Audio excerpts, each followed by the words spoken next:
Ако искате да бъдете по-продуктивни, да подобрите представянето си и да постигнете целите си, ви е нужен план. Но този план трябва да бъде структуриран и да се следва всеки ден. Затова днес ще ви покажа един метод за продуктивност. Той се нарича 3-3-3 и е много лесен, но също е много ефективен и помага без да се чувствате претоварени. Да започваме!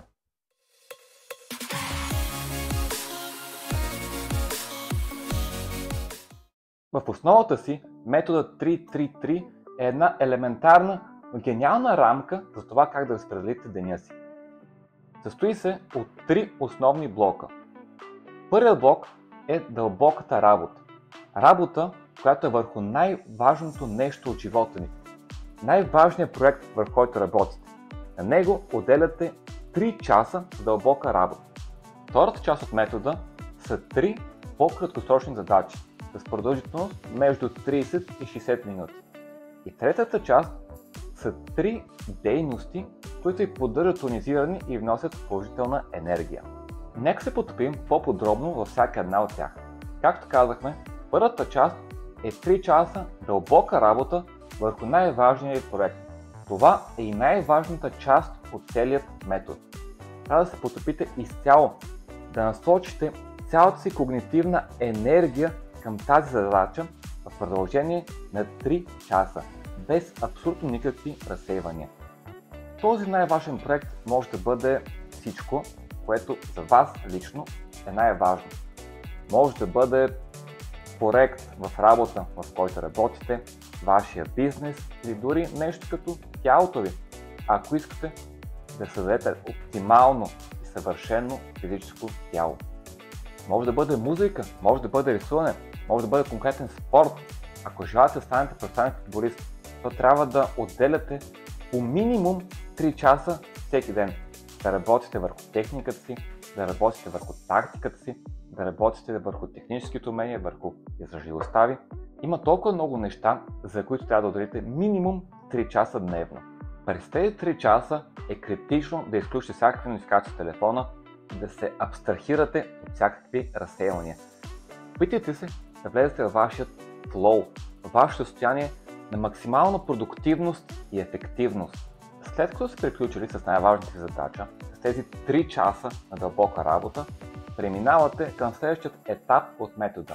И то е 3 задачи, които са с по-кратък времеви диапазон, между 30 и 60 минути.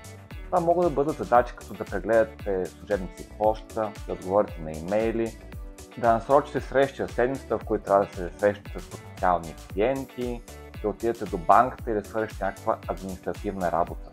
Тези дейности, тези 3 краткосрочни задачи помагат да поддържате деня си изчистен и организиран. Последната част от метода са 3 неща, които ви носят удоволствие. 3 дейности, които ще донесат положителна енергия. Това могат да бъдат вечеря с вашата половинка, разходка с кучето в парка или просто гледане на филм или медитация. Може да бъде тренировка в фитнеса, да готвите, ако това ви носи удоволствие. Всички неща, които ви носят лично на вас положителна и позитивна енергия. Неща, които ще намалят стреса ви и ще поддържат балансирани.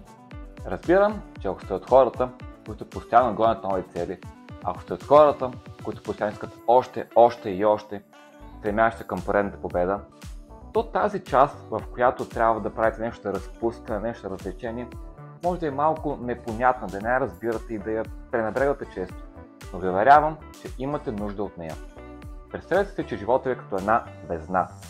А ако е твърде много наклонен от една страна, ако работите твърде много, то ще се наклони и няма да имате нужния баланс и хармония, който искате. В същия момент, ако си почивате и релаксирате твърде много, то везната отново ще е наклонена и няма да имате тази хармония, от която се нуждаете. Нека обобщим метода 3-3-3.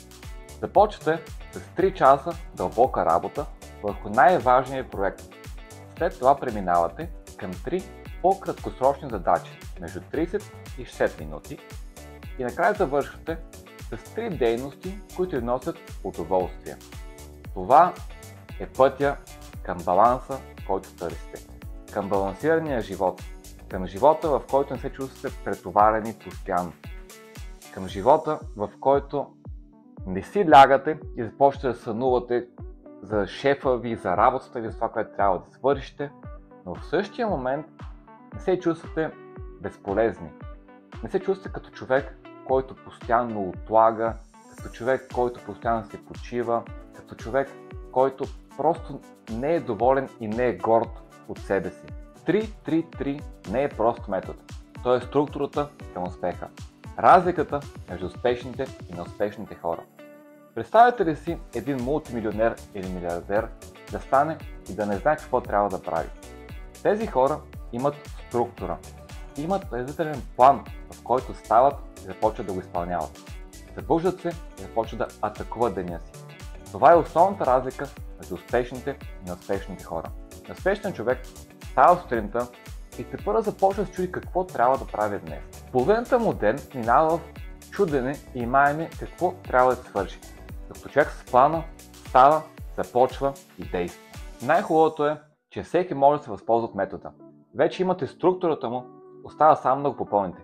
Изберете коя е тази най-важна задача във вашия живот, която вършите по 3 часа. Изберете 3 допълнителни дейности и 3 дейности, които ви харесват и носят положителна енергия. Надявам се, че ще вземете съветите от това видео, ще ги имплементирате и ще станете истински продуктивни машини. Благодаря, че гледахте до край. До скоро!